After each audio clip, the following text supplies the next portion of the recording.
Skill Alexander and Kelly Midland. In case you didn't believe us, we're at Bar Canada at the D. How about some Village People YMCA to start out the morning? Yeah, get your Monday started right. I put in the text to the COO to see if he can turn that down. This is going to be fun. All right, while you listen to the jams, we got a show today with Jake Hahn talking NHL playoffs with us. We'll talk baseball with Mark Borchard, update our Guardians bet, of course, when we talk to Mark. Mike Somich will join us later in the show to talk all things NBA. I want to start out the show, though, Kelly, if I could. It's just great. Usually I power through, but this is something special this morning. First of all, I just want to thank Mrs. Scheffler for holding it in for one more week. Yeah. In case you missed it this morning, they wrapped up the RBC Heritage. They had a few holes to get to. Kelly's doing the whole YMCA dance. So Scotty Scheffler wins the RBC Heritage. And I just want to say, once again, Kelly, this is Friday night.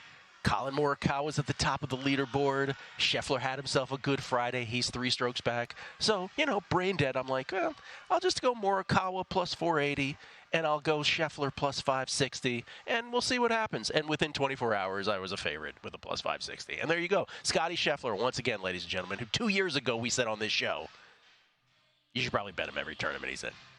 Confirmed good at golf. He's pretty good at golf. So, again, there are bets, there are markets out there. And by the way, I want to say shout out to Nelly Korda as well. Nelly Korda, for those, I did not have a bet on Nelly Korda, but for those who did, she wins her 5th consecutive LPGA tournament. She wins the Chevron Championship by 2 strokes. 5th in a row, that ties the record. Nancy Lopez in 1978 and Annika Sorenstam in 2004, 2005, 5 consecutive LPGA tournaments. But the Scheffler thing, there are some props out there. Scheffler to win every major this year. I saw a 50-1 out there. Brady Cannon actually texted me this weekend to tell me about this. 50-1, but he says shop around because you might be able to find better. The problem with this is Mrs. Scheffler is not going to be able to hold it in forever. Medical term, by the way. And I think right. I think she's expected to give birth here within a week or 2 now. And so the PGA, golf's next major, is at Valhalla May 16th, which is, 24 days away. He's a family man. The fly in the ointment of that bet is if he's a new father, which we expect him to be by then, is he even going to tee it off at the PGA? I don't know that he will. I don't know. It's all going to depend on timing. He said, so I caught him on Thursday, I think it was, post-round. He said she was due end of this month. So same deal. That'd be like a week, maybe it gives a couple weeks. A week and change, yeah. I think as long as there's enough time removed from, I don't know. I mean, these are all personal plans, right, that they might have. I'm just saying. He was talking about having it very planned out that they did from the beginning of the season because they knew when their due date was. They knew what tournaments they were planning on playing. I think I'd be surprised, but it just depends on the timing. Yeah, and having a child changes a human being, right? And he's already a guy who's, I don't know. I don't know if he's human. Well, I think he's serious.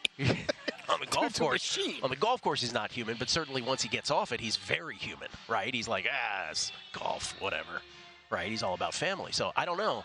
Do you make that bet with that looming? I guess it's a tough bet to make because of that one factor. If that didn't exist, I'm not sure I don't make that bet. Why not? Man. Yeah, I don't know what number I'd need on that. I have to think about that. 50-1 still. I feel like I need more than that. I hope you all 3 more majors. Hope you all enjoyed the Village People Supremes beginning to the show. We seem to have gotten taken care of. Yeah, I was going to say. Hold your breath. Hold on. Yeah, that's right. All right, but I'm just saying that's the problem with that bet. I spoke too soon. Yeah. Okay, so that's the problem with that bet. So I wouldn't make it because of that. I'm just speaking personally. I'm not saying people don't make it, but I wouldn't because of that alone. Yeah, but it's definitely a factor. Yeah. I don't know that I'd make it regardless, but all right. Just wanted to right now, I can't say it's a dumb bet. The guy's amazing now. I'm just saying, getting back to the theme of what I have said many times, sometimes sports betting doesn't have to be that hard. And remembering the whole handicap was remembering to bet Scotty Scheffler if he was involved in this tournament at some point. And thankfully Friday night I'm like, plus 560, sure, why not? Yeah, why not, man? That was Impressive tournament. A lot of these guys going really low, and big names right at the top of the leaderboard, and just another event where Scotty Scheffler's just a little bit better than everybody else. NBA and NHL postseasons began. The playoffs began this weekend. In case you missed it, a combined 14-0 for home teams, straight up. First 8-0 start in the NBA since 2013. First 6-0 start in the NHL since 1970.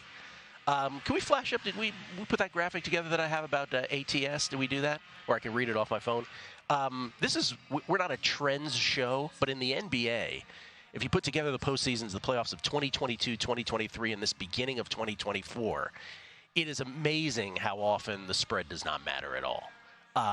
Does not matter at all. We're already off to a 12-2 start. So basically, this is a sort of cousin to what we talk about during the NFL season. The NFL, 83% of the time, the spread doesn't come into play. What that means is that the favorite that wins covers, and that the dog wins outright 83% of the time. And in the playoffs, it's higher than that. Wild card weekend historically is the biggest example of that, where I think it gets to 88%. That dates back all the way to 1978. Well, NBA playoffs, it just doesn't matter. It just doesn't matter at all. So if you go to 2022, 83-9, Kelly. 83. There were 92 playoff games in the NBA.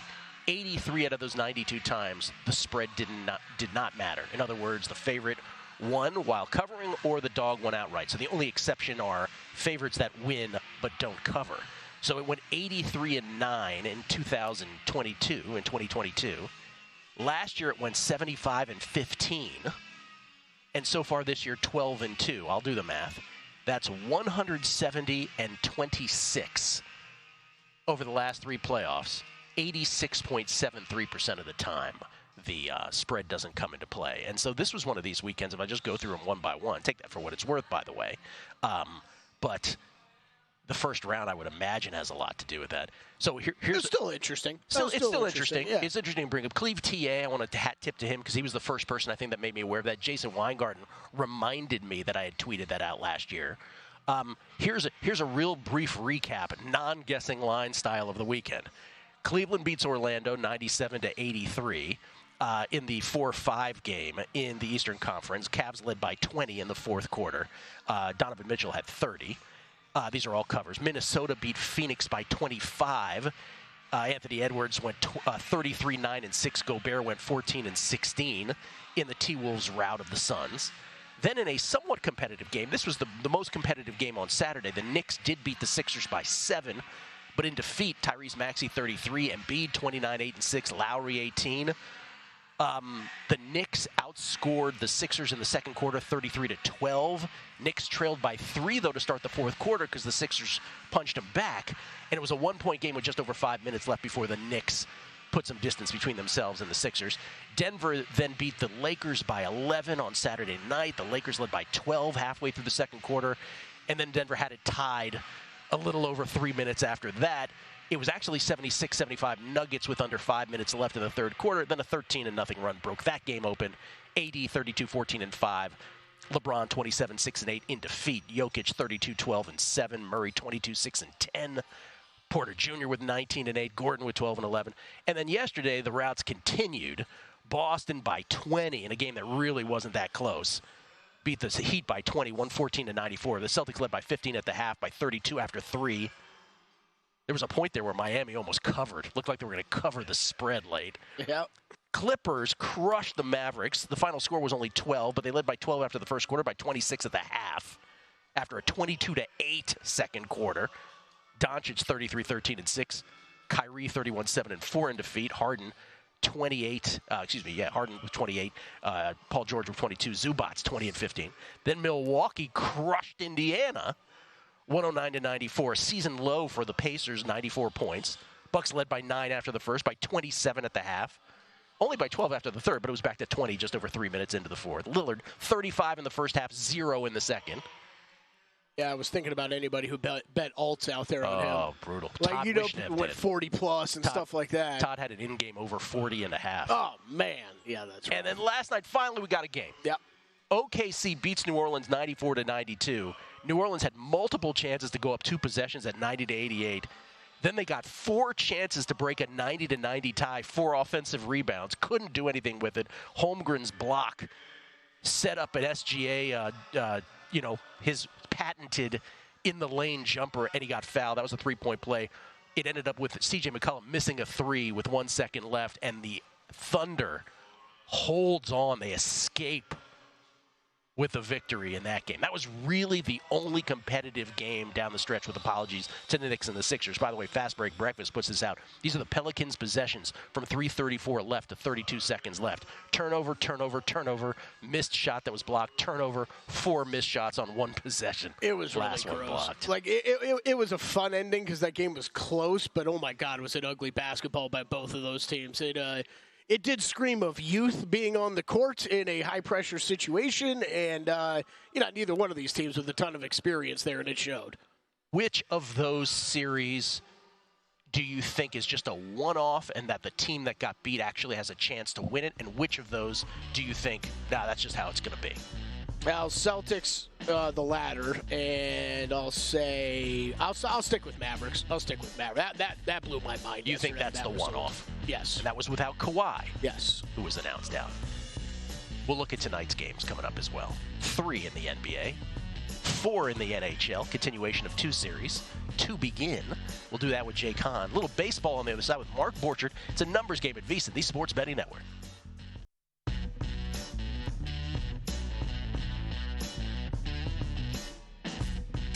A numbers game on VSiN, the Sports Betting Network. Start your morning with a daily dose of winning strategies, insider tips, and the latest buzz with the free VSiN daily newsletter.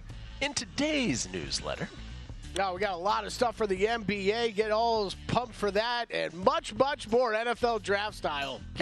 Style. NFL draft style. Expert picks and analysis, betting strategies, latest odds and trends. Thanks to VSiN's top read, latest podcast. Bill 80's night becomes your mornings. VSiN.com/newsletter. Sign up for free. It's Gil Alexander. It's Kelly Bidlin. And how should you bet on a team as bad as the White Sox? Well, that's in the newsletter. Oh, that's in the newsletter.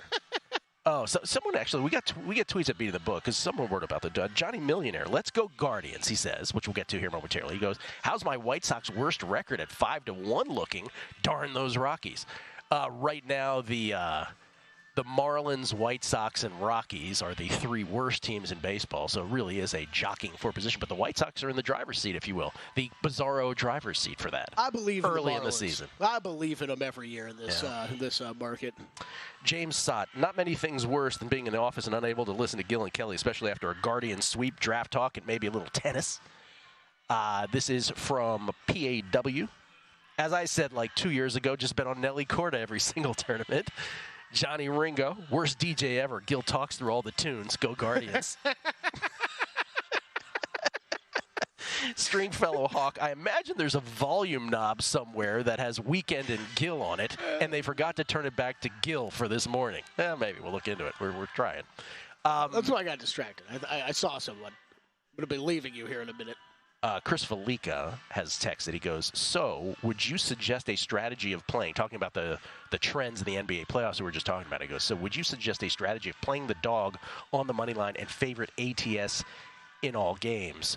Certainly the first part of that. I think if you have a lean on the dog ATS, you definitely should be sprinkling on the money line. Let's put it that way. I'll allow for that. I agree. I think just my personal betting, it does start at least start of the playoffs, kind of turns back to start of the season, right, where you're playing more money lines with taking numbers with dogs. I think that makes sense. JVT had a good tweet this weekend too about going back over what home court's really been worth the past few years in the playoffs. Thought it was interesting. He attacked it from a net rating standpoint, but it was really kind of showing it's closer to 4, maybe even over 4 of what you're factoring in for home court right now. Biggest thing that we were noticing in the group chat about the NBA, it's a quick reminder of how the playoffs are officiated differently than the regular season. Oh, absolutely. They will let you get away with a mugging. Yep. So I think like instincts to bet in-game overs ought to be tampered. My problem with it, from what we've seen from the play-in games till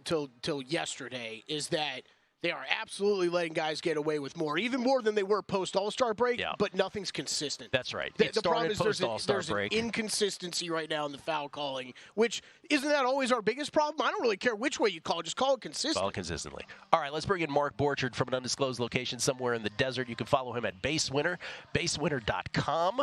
And, of course, he does the BetUS podcast each and every day for Major League Baseball. He joins us courtesy of the Progressive guest line. And speaking of Progressive, Mark, Progressive Field in Cleveland. May I start with the Guardians bet and get you to chime in on this, please, sir? Yeah, go ahead. First of all, how are you? You good? Yeah, everything okay? I'm doing good. I was thinking about the Guardians the other day, actually, and I think that it's the first time in the history of Major League Baseball where teams let off playing the Oakland A's 15 times. Well, this was the handicap, right? So when this market would, when I noticed this market the day before the Major League Baseball season started, March, April, most wins, was available here at Circa. I think it was available at DraftKings as well. And J-Rod on Twitter told me that the tiebreaker rules are different at DraftKings. He said that DraftKings is a dead heat on these.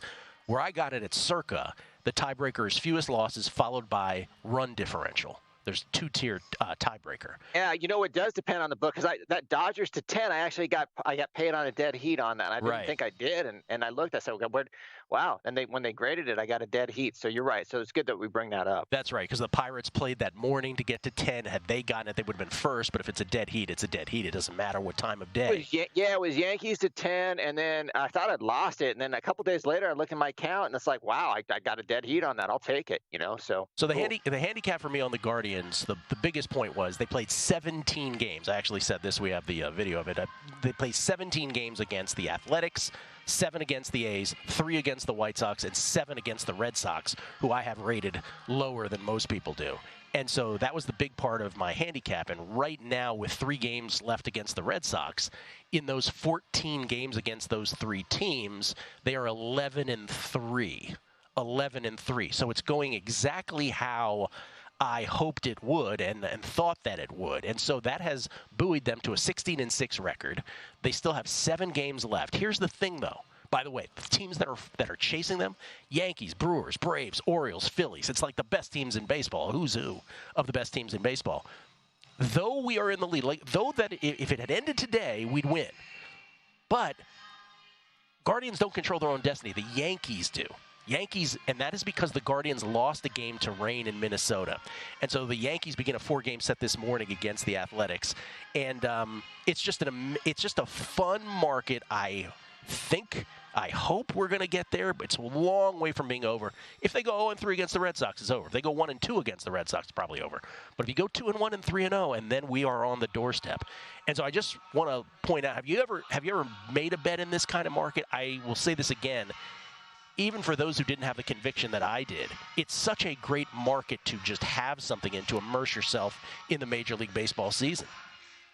Oh, it's a really cool market. The race to 10 is the first time I did the race to 10 this year, and it was super fun. I think that's, it just goes to show you kind of like how the sports betting markets evolved. And so you have these really cool markets, and one of the things that I'm excited about is I wish I would have known what I was talking about. I could have modeled it for you, but of course my model doesn't like the Guardians. So, but you can model this actually, and they're fun markets, Gil. I really love them. Well, I modeled it in my head, Mark. Schedule. And, no. You put a lot of work into it. I was like, wow, he really took a lot of steps here. But one of the things I think that's important to note is the Guardians haven't really gotten lucky. If you look at the implied percentage based on weighted runs created plus, expect minus, defensive runs saved, they're number 1 in baseball. This goes Guardians, Orioles, Brave. So in fact, they've gotten unlucky because Shane Bieber only got to start 2 games, and then he had to have Tommy John surgery. They lost the game in Minnesota, and the way the Yankees have pulled out some of these games late, I mean, my goodness. So everything has kind of gone against us, and then here we are, still in it. So let's see what happens. Guardians are off today.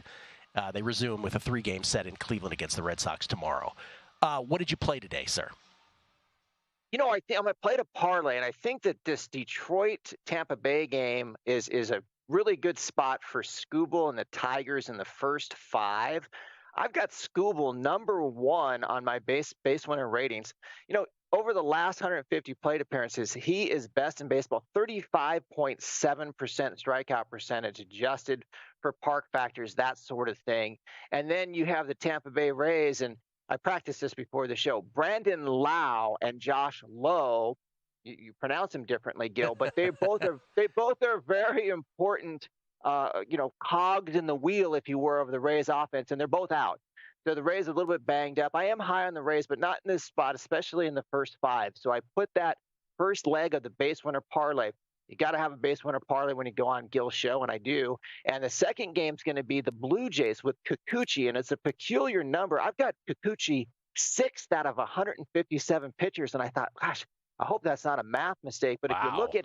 if you look at his strikeout percentage, Gil, 31.3%.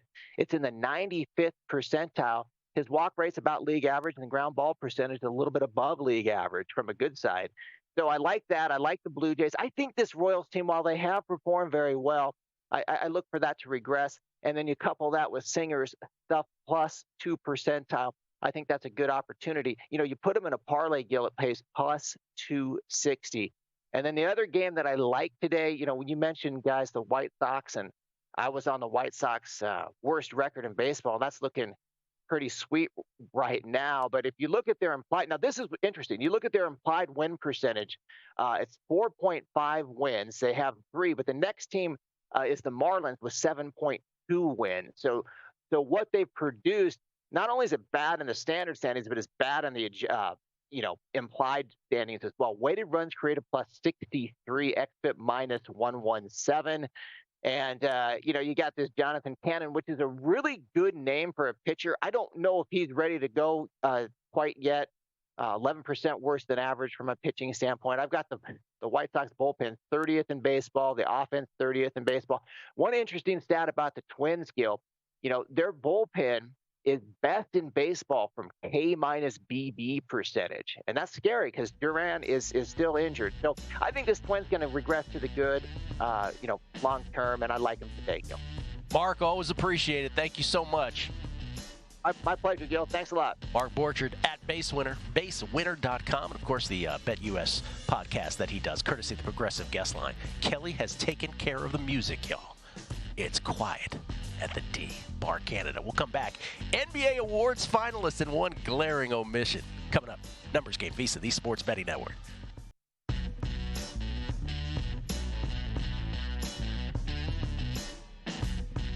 A numbers game on VSiN, the Sports Betting Network. For a limited time, we're offering 2 weeks of our exclusive betting splits for free. Just sign up at VSiN.com/splits. The VSiN betting splits page is updated with DraftKings odds every 5 minutes, so you can see changes. You can see changes, rather, in all the action. Find out where the public is betting based on the number of tickets and where the money does not match the public opinion. You can check them out, not just today's action, but future events as well. Take advantage of this limited time offer. Visit VSiN.com/splits now to claim your free 2-week access to VSiN's betting splits. Split bet. Don't strike out on potential winnings. Visit VSiN.com/splits and start making smarter baseball bets today. It's Gil Alexander's Kelly Bidlett live from Bar Canada at the D. Brought to you by DraftKings. We get tweets. Chris Heath, I'm an A's fan. It's rough. But the next 4 days, I'm really an A's fan. Chris Heath on the Guardians bet with us. And then Chili Gambler said, loving the Motown Monday vibe on ANG, but not too sure about the Elvis that was thrown in there. Well, Kelly took care of it. Thank you, Kelly Bidlett. Yeah. What'd you do? You just throw around your muscle? What'd you do? I don't know. Okay. Just ran downstairs, like waving my arms around, basically. Yeah. If you look crazy enough, someone will help Someone you. will help you. Someone will pay attention to you. It's a staple. Yeah, exactly. So, by the way, I just want to say this about Chris Heath, and I don't want to, because I know there's tons of people on the Guardians bet with us, and I know they're like hoping to go through a whole thing on it. So I don't want to go too crazy, right? Because there's still 7 games left. But trust me when I say this, it is a daily obsession. And today is root against day since the Guardians don't play. The beauty of it, remember now that we got the 3 against the Red Sox, and then it becomes what was always the tough 4 games at the end. 3 at Atlanta, 1 at Houston. But the nice part about the Yankees side of it, from our perspective, is after the Yankees play the A's 4 times, they're going to have to go at Milwaukee and at Baltimore. So it's not all bad in terms of what remains on the schedule. This is going to be fantastic. And right now, again, the Guardians at plus 52, the biggest run differential. That's not bad.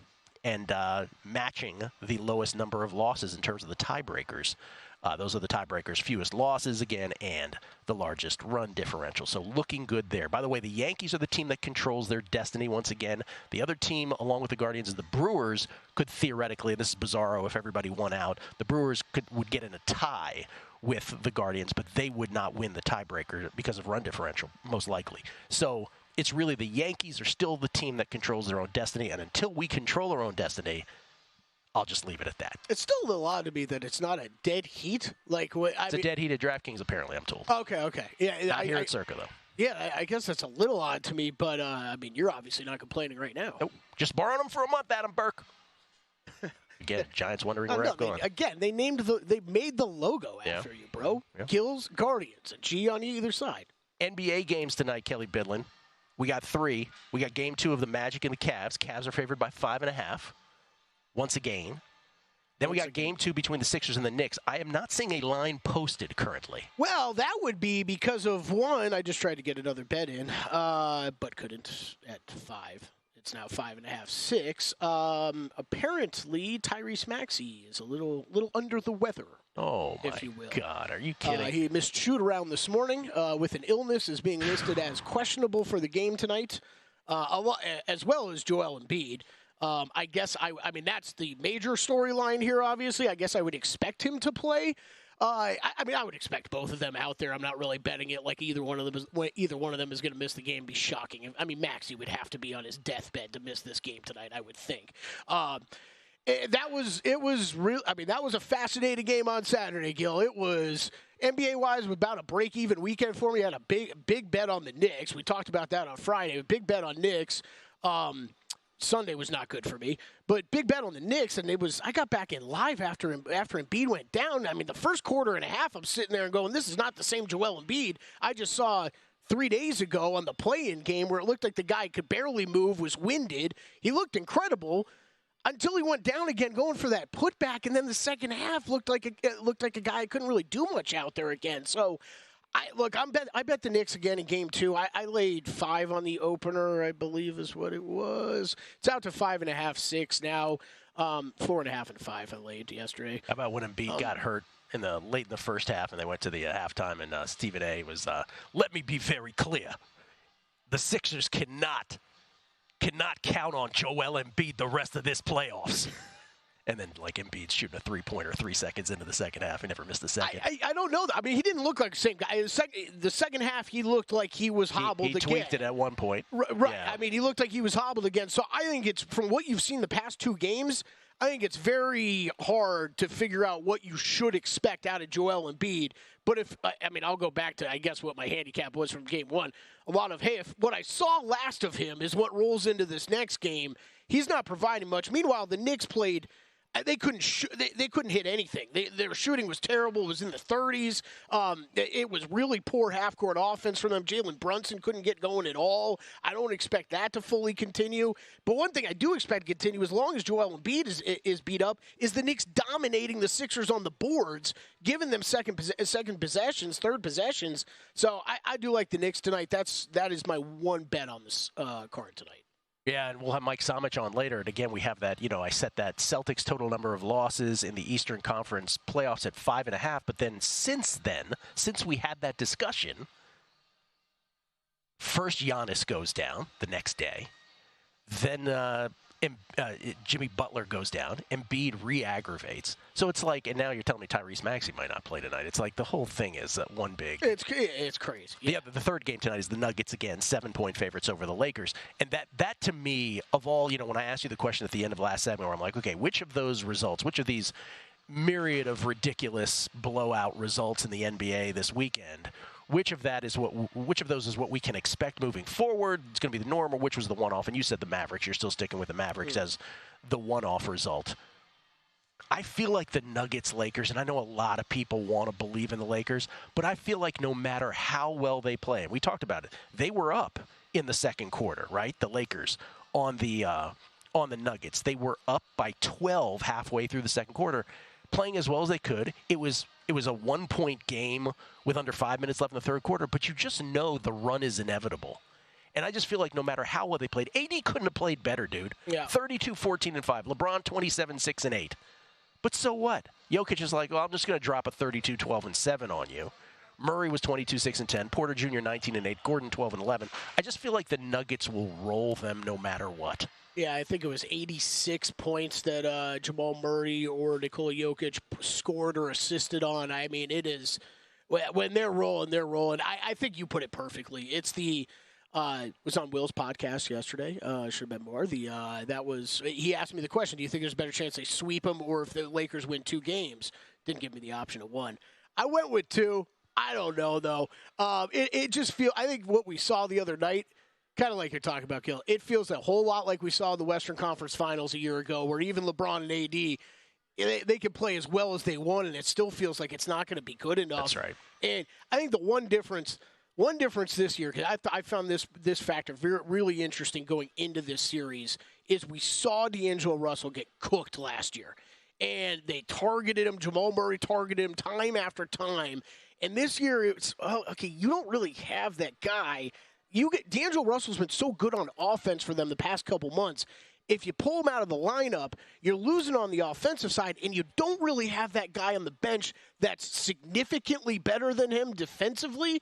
So you kind of got to live with it, and I think they're going to keep doing that. But it's like the only way the Lakers have to steal, only way they're going to steal a couple games is their offense has to be near perfect. And they were a top 5 offense from the All-Star break. They have to be near perfect and outscore the Nuggets. That is the only way they're winning games. NBA Awards finalists were announced. For those of you who have Jalen Williams Most Improved Player tickets, guess what? He's not a finalist. Was that surprising to you? At all? Yes and no. I don't. Shane Goon ends up as the 3rd finalist. He's the one that sticks out.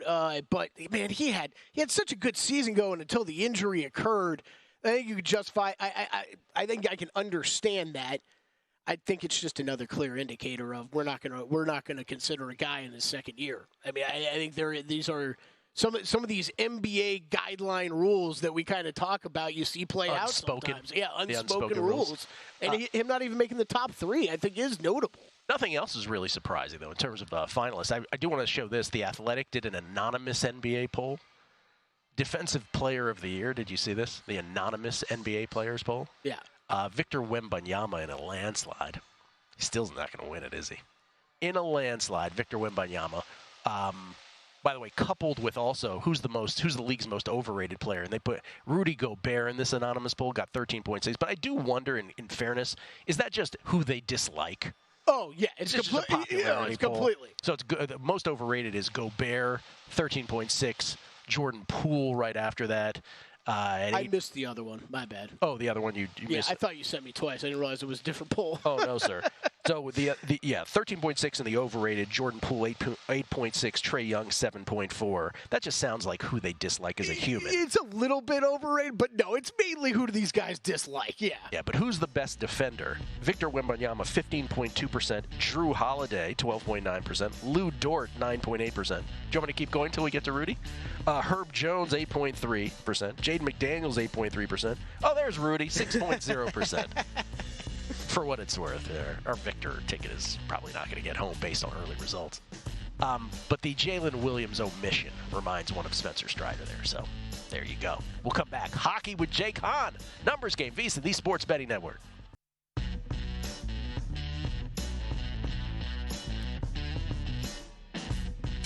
A numbers game on VSiN, the Sports Betting Network. Hey, don't miss out on any of the NBA playoff action at DraftKings Sportsbook, an official sports betting partner of the NBA. From the play-in tournament through the finals, DraftKings Sportsbook has you covered with same-game parlays, live betting, odds boosts, and so much more. Download the DraftKings Sportsbook app and use code VSiN. New customers bet $5 and get $200 in bonus bets instantly. That's $5 bet, $200 got in bonus bets instantly. That's code VSiN. Only at DraftKings. The crown is yours. That's VSIN. Skill Alexander. It's Kelly Bidlin, live from Bar Canada at the D. After the show today, I am doing an NFL Draft podcast. Kelly, beating the book. NFL Draft podcast. That should be good. Vegas refund Luke Swain and Drew Dinsick. Ooh, nice. There we go. And we have sort of caucused before the podcast because obviously you don't want to just talk about bets we've already made that aren't available anymore at current prices. Mm-hmm. So we have definitely tailored it to stuff that is here and now, available today. That's a good call. Yeah. We should caucus more often. We should do that before the show more often.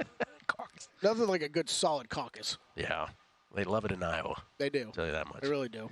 Tennis, by the way, at VSiN.com/bets. Every bet made by every host and every guest on this network, no matter the sport, is at VSiN.com/bets for Survivor. 4 clay tennis winners in a row have brought us back to our season highs in tennis. But they're in Madrid this week and next week, and it's qualies today, so no tennis plays today. Still in the qualifiers. Okay. Jake Hahn, our hockey guest, ladies and gentlemen, is a noted hockey bettor, but also bets some golf and tennis. He joins us now courtesy of the Progressive Guest Line, co-host of The Point, the Fantasy Hockey Show on Sirius XM NHL. You can follow him at JHahn4. That's the number 4. What's happening, Jake?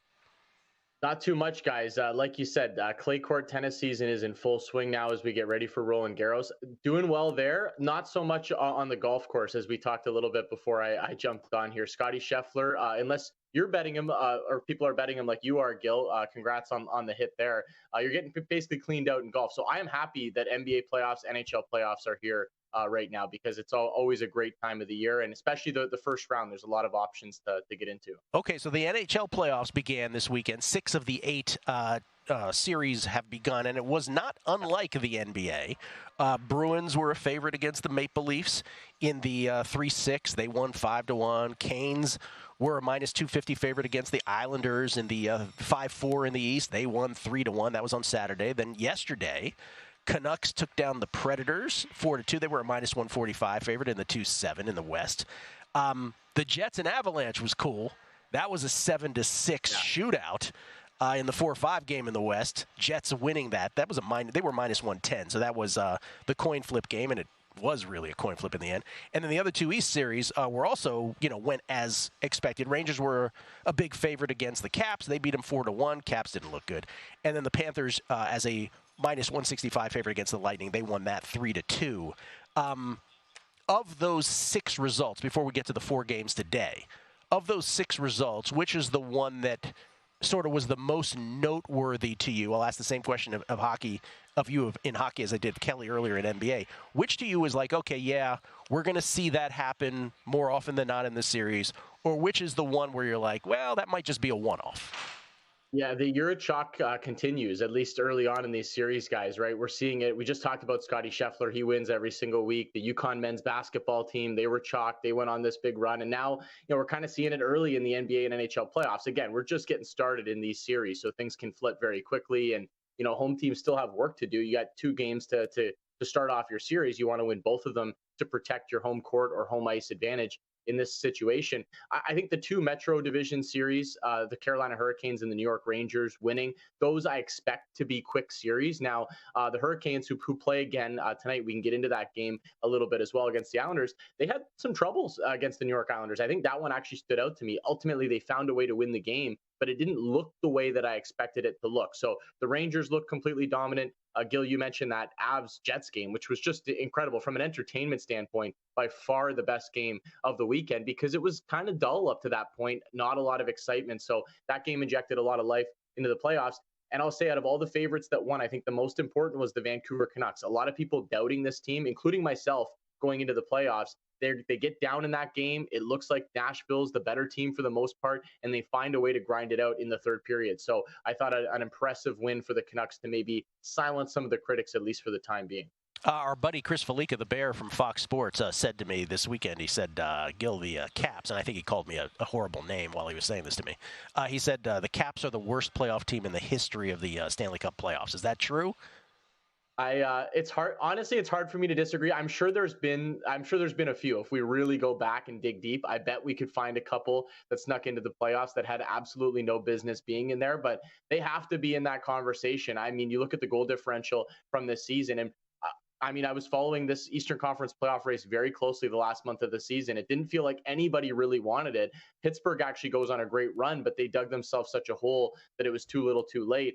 Ultimately, I felt like if the Penguins or the Red Wings got in, we would have had a much more entertaining first-round series against the New York Rangers. The Caps, there's just not a lot there to get excited about. I think their only hope of winning a game or two in this series would be on the back of their goaltender, Charlie Lindgren, who kept them in it as long as he could on Sunday afternoon. But they're outmatched in that Rangers series. I don't expect that going longer than 5 games. Wow. I thought it was very aggressive of Felica, but maybe not so much. Okay, today, 4 games. Two of them are games 2, if you will. The Bruins with the 1-0 lead over the Leafs. The Leafs, I don't know if you know this, Jake, trying to win their first cup since 1967. Bruins are minus 138. Canes, the Hurricanes, minus 245 in game 2. They're already up 1-0 against the Isles. Any thoughts on those two? Yeah, well, yes, I have heard about the fact that the Leafs haven't won since 1967, and people don't like to get reminded here in the city of Toronto, but didn't get off to a good start on Saturday. I actually thought they played a pretty decent game throughout the first half. They hit a post, down 1-0, would have tied the game. Boston goes back the other way, 2-0, and then they're kind of chasing it. So I think that they are capable of winning games in this series, and I do still expect this to be a long one. Ultimately, you're never really in trouble until you lose a home game. So I think the Leafs will keep this one a lot closer tonight. There's just a lot of question marks with the lineup. Will William Nylander play? He was out on Saturday. He played all 82 games in the regular season and then mysteriously out in game 1 of the playoffs, and that's a big player for them to be missing. So I'm staying away from a side here, guys. I will go to a player prop. John Tavares, I was on this on Saturday night. It cashed easily over 3.5 shots in this game. Look for him to just be around the net, trying to bang pucks in. He loves some of those empty calorie shots. He's not afraid to just shoot it at a goalie's chest. So over 3.5 shots for John Tavares at plus money there. And in the Islanders-Hurricanes game, I mentioned it. I was kind of shocked at how well the Islanders played in Carolina. Playing in Carolina is just a nightmare. They have a great home ice advantage. They just play a really good playoff style that makes it frustrating on opposing teams. And I thought the Islanders were the better team for good chunks of that game, in particular the second period. So if you want to get a little risky and maybe go with the money line, you can. It is tough to win in Carolina, but I think they can keep this game close. So I will play the Islanders on the puck line at plus 1.5, lay a little bit of juice with that, and maybe hope for our first overtime game of the playoffs. Okay, I want to get to the 2 series that haven't started yet in a minute, but if you could answer this in 10 seconds. Is there a series price, an adjusted series price on any of the teams that are down 1-0 that you would take a flyer on? It would be the Nashville Predators for me because I already liked them going in, and I still saw a lot of great signs from their game. They lose a game on the road, and I still felt like they played quite well. So for me, it would be the Preds. All right, Preds checking in at. I'm not seeing it listed where I'm looking right now. We'll get a price for you on that. Okay, 2 series that have not started that are the nightcaps tonight. First of all, for those around here, obviously they're keyed in on the Vegas Golden Knights. The Stars are minus 140 tonight in game 1 of that series. I like the Dallas Stars. It's a little chalky for me, but I'm comfortable laying the juice here. I suppose you could look to the puck line and try to get them to win by 2 to get a little bit of plus money. But I just like Dallas in this series in general. I think they're going to be too much for Vegas. I have full respect for the Vegas Golden Knights. They won the Cup last year. There's a lot of question marks with this roster going into the postseason. They're trying to acclimate new players to the lineup that they traded for at the deadline that are coming off injury. Mark Stone, we don't know what his level's going to be at coming off of an injury as well. So there's just a lot of question marks with this roster. And I just think Dallas is built for this season, this playoff run. So I like the Stars game 1. I like the Stars in the series here as well. And then the Oilers minus 168 game 1 over the Kings. Give me the Oilers here, but again, I don't love the price around minus 180. Maybe you can find minus 175 out there a little bit. I actually like the over in this game if I have to pick something, because I do think the Oilers can open it up and score on LA, especially if the Kings get into any sort of penalty trouble. And I really don't trust the Kings goaltending. And that's never a good thing going into a series against the Oilers and the firepower that they have up front. So I think they're going to try to set the tone in this game 1 with the offense. And I do think the Kings can score on Edmonton as well. Edmonton's no defensive juggernaut or has great goaltending either. So I think the Kings can keep up to an extent. So give me the over in the late game. All right, so over Oilers Kings, Stars game 1, Stars series, the prop earlier. And what was the Preds series price? Did you get that?